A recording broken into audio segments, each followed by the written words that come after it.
Hello everyone, welcome back to Aurora classes. How are you all? I hope you all are doing well. So learners, today I am going to discuss with you one of the another important topic, that is cross elasticity of demand and types of cross elasticity.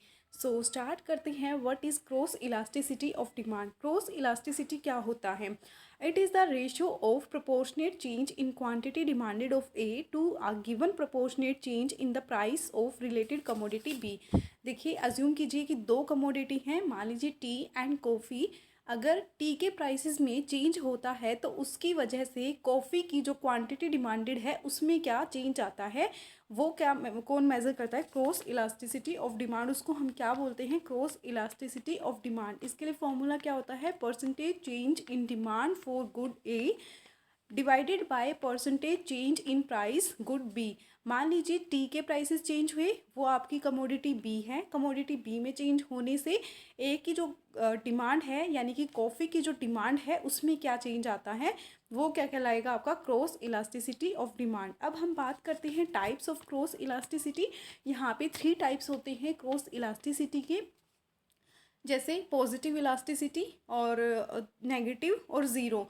Positive means अगर prices बढ़ रहे हैं commodity के, तो जो दूसरी commodity है उसकी क्वांटिटी डिमांडेड भी इंक्रीज़ हो रही है. ठीक है, तो यहाँ पे कैसा रिलेशनशिप होगा? पॉजिटिव होगा.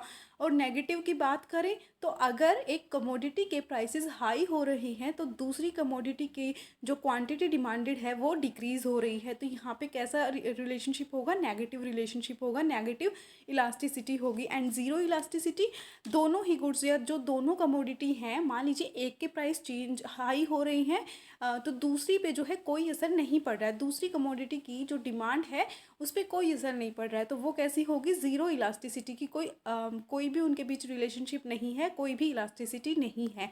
अब हम नेचर की बात करें, डिमांड कर्व कैसे हो सकते हैं क्रॉस इलास्टिक प्रोडक्ट के, तो यहाँ पे अगर हम बात करें तो सब्स्टिट्यूट प्रोडक्ट के लिए कैसी होगी? अब सब्स्टिट्यूट प्रोडक्ट कौन से होते हैं?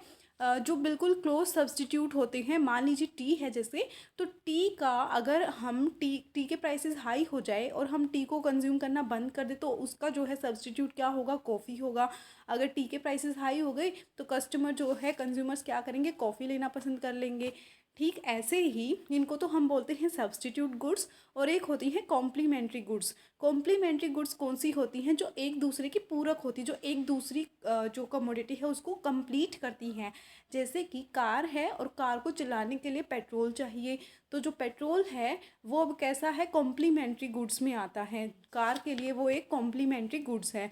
ठीक है. अब जैसे कि इंक की बात करें और अगर हम प्रिंटर की बात करें, कार्ट्रिज की बात करें और इंक और पेन की बात करें, तो ये सब कैसे हैं? कॉम्प्लीमेंट्री प्रोडक्ट है.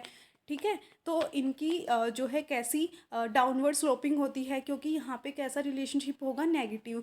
क्योंकि देखिए, अगर पेट्रोल के प्राइसेस बहुत ज़्यादा हाई हो रहे हैं तो कार की डिमांड अगर फॉल हो रही है तो जो डिमांड कर्व होगा वो कैसा बनेगा? डाउनवर्ड स्लोपिंग बनेगा, क्योंकि यहाँ पे इलास्टिसिटी कैसी है? नेगेटिव है. और अपवर्ड स्लोपिंग कब बनेगा? जब सब्स्टिट्यूट गुड्स है, मीन्स एक के प्राइसेस हाई होने से दूसरी की जो डिमांड है वो बढ़ रही है, तो वहाँ पे कैसा होगा? अपवर्ड स्लोपिंग डिमांड कर्व बनेगा. और अनरिलेटेड प्रोडक्ट मीन्स उनके बीच में कोई भी इलास्टिसिटी है ही नहीं, ज़ीरो इलास्टिसिटी है. अगर हम बात करें कि कार के प्राइसेस बढ़ रहे हैं और नमक की डिमांड घट रही, सोल्ट की, तो ऐसा तो इनमें तो कोई रिलेशनशिप ही नहीं है, क्योंकि कार का और नमक का तो कोई लेना देना नहीं होता. तो यहाँ पे जो अनरिलेटेड गुड्स हैं उनका डिमांड कर्व कैसा होगा? वर्टिकल स्ट्रेट लाइन होगा. ये आपको याद रखना है. अपवर्ड स्लोपिंग होता है सब्स्टिट्यूट गुड्स के केस में, डाउनवर्ड स्लोपिंग होता है कॉम्प्लीमेंट्री गुड्स के केस में, और अनरिलेटेड गुड्स के केस में होता है वर्टिकल स्ट्रेट लाइन, क्योंकि उनके बीच में कोई रिलेशनशिप ही नहीं है. अब हम बात करते हैं सब्स्टिट्यूट गुड्स. सब्स्टिट्यूट गुड्स कैसी होती हैं? जो एक दूसरे को रिप्लेस कर सकती हैं. ठीक है, अब टी के प्राइसेस हाई हुए तो चाय कॉफ़ी की तरफ स्विच कर जाएंगे consumers. If X and Y are substitute goods, a fall in the price of good Y reduce the quantity demanded of good X.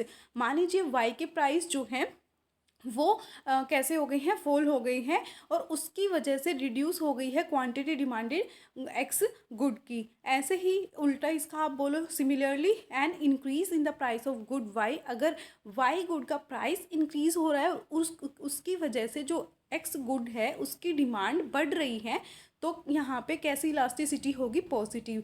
मान लीजिए दोनों सेम साइड में जा रहे हैं, एक कमोडिटी के प्राइस बढ़े और दूसरी की डिमांड बढ़ गई, तो यहाँ पे कैसा रिलेशनशिप होगा, कैसी इलास्टिसिटी होगी, पॉजिटिव होगी। ठीक है, ये कौन सी गुड्स होती हैं, सब्सटीट्यूट गुड्स होती हैं। इनका एक एग्जाम्पल ले लेते हैं टी एंड कॉफ़ी का। अब टी को यहाँ पे एक्स एक्सिस पे दिखाया गया है और जो कॉफ़ी है उसको वाई एक्सिस पे दिखाया गया है। अब मान लीजिए यहाँ पे जब वाई की इतनी जो है प्राइस था, तो यहाँ पे जो एक्स की डिमांड इतनी थी। अब प्राइस जब वाई का बढ़ गया तो वाई के प्राइसेस इंक्रीज होने की वजह से एक्स की डिमांड बढ़ गई। मीन्स कॉफ़ी के प्राइसेस जब हाई हो गए तो सब ने क्या किया, टी पर स्विच कर लिया। तो इस केस में कैसा अभी डिमांड का बना है, अपवर्ड स्लोपिंग बना है। ठीक है, और ये किसके केस में होता है, पॉजिटिव गुड्स के केस में होता है। ये आपको याद रखना है। कॉम्प्लीमेंट्री गुड्स मैंने भी बताया था, कॉम्प्लीमेंट्री गुड्स जो एक दूसरे की पूरक होती है, जो एक दूसरे को कंप्लीट करती है, एक दूसरे के यूज़ को कंप्लीट करती हैं, जैसे कि पेट्रोल एंड कार। ठीक है, if two goods are jointly demanded, rise in the price of one leads to a fall in the demand of the other। एक के प्राइसेस हाई हो गए तो दूसरी की जो डिमांड है वो ऑब्वियसली कम हो जाएगी। या फिर जैसे कि अगर एक के प्राइसेस कम हुए तो दूसरी की जो डिमांड है वो भी बढ़ जाएगी, क्योंकि अब जो है ज़्यादा लोग उसको प्रेफर कर सकते हैं। Rise in the prices of cars will bring a fall in their demand together with the demand for petrol. अगर लोग कार ही परचेज नहीं करेंगे तो फिर पेट्रोल की डिमांड तो ऑटोमेटिकली कम हो जानी है। A fall in the prices of cars will raise the demand for petrol. अगर क्या होता है कि प्राइसेस अगर कार के फॉल हो जाते हैं तो फिर डिमांड जो है पेट्रोल की बढ़ जाएगी। ठीक है, क्रॉस इलास्टिसिटी ऑफ डिमांड यहाँ पे कैसी होगी, नेगेटिव होगी, क्योंकि अगर एक के प्राइसेस हाई हो रही हैं तो दूसरे की डिमांड कम हो रही है। अगर प्राइसेस कम हो रही है तो डिमांड ज़्यादा हो रही है। तो यहाँ पे कैसी गुड्स के केस में होता है, ये कॉम्प्लीमेंट्री गुड्स के। और यहाँ पे डिमांड का कैसा बनता है, डाउनवर्ड स्लोपिंग। एग्जाम्पल डायग्राम में देखें तो पहले देखिए वाई और एक्स।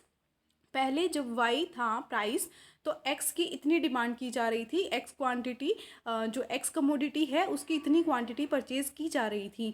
अब जो है प्राइसेस हाई हो गए, वाई से वाई वन हो गए, वाई कमोडिटी के प्राइस जो है बढ़ गए हैं कार के, तो उसकी वजह से पेट्रोल जो है कम हो गया, क्योंकि अब कार जो है कम खरीदेंगे लोग तो पेट्रोल भी तो कम ही परचेज करेंगे। The rise in the price of Y car from O Y to O Y one, the demand for X petrol fall from O X to O X one. Demand का यहाँ पे कैसा बनेगा, नेगेटिव क्रॉस इलास्टिसिटी के case में downward sloping बनेगा, क्योंकि अगर एक जो कमोडिटी है उसकी प्राइस हाई हो रही है तो दूसरी की जो है जैसे कि कार, अगर उसके प्राइसेस बढ़ गए हैं तो कार जो है लोग कम खरीदेंगे, ऑब्वियसली फिर पेट्रोल भी कम खरीदा जाएगा। तो अगर यहाँ पे कार के प्राइसेस वाई से वाई वन पर शिफ्ट कर गए तो जो पेट्रोल की डिमांड है वो भी एक्स वन से सिर्फ एक्स पे चली गई, वो भी जो है कम हो गई डिमांड भी। तो यहाँ पे कैसा जो है इलास्टिसिटी थी, नेगेटिव थी।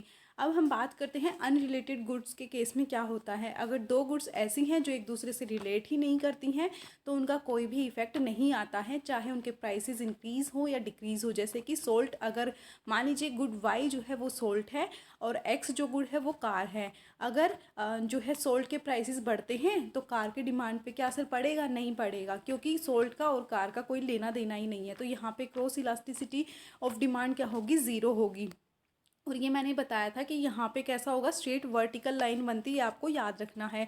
अब पहले वाई जो सोल्ड था उसके प्राइस यहाँ पे वाई थे और डिमांड कितनी थी, ओ डी थी। और अभी भी अगर प्राइस जो है वाई वन पर शिफ्ट कर गए हैं तब भी जो डिमांड है कार की वो उतनी ही है, क्योंकि इन दोनों के बीच में कोई रिलेशनशिप ही नहीं है। तो यहाँ पे क्रॉस इलास्टिसिटी कैसी होगी, ज़ीरो होगी। अब आपको याद रखना है कि तीन तरीके की होती है, पॉजिटिव, नेगेटिव और ज़ीरो। पॉजिटिव किसके केस में होती है, सब्सटीट्यूट गुड्स के केस में होती है। नेगेटिव होती है कॉम्प्लीमेंट्री गुड्स के केस में। और जो जीरो क्रॉस इलास्टिसिटी होती है वो अनरिलेटेड गुड्स के केस में होती है। ठीक है, यही था आज की वीडियो में। आई होप कि आपको वीडियो पसंद आई होगी। If you really like this video please don't forget to subscribe our channel. Thank you so much, have a bright future.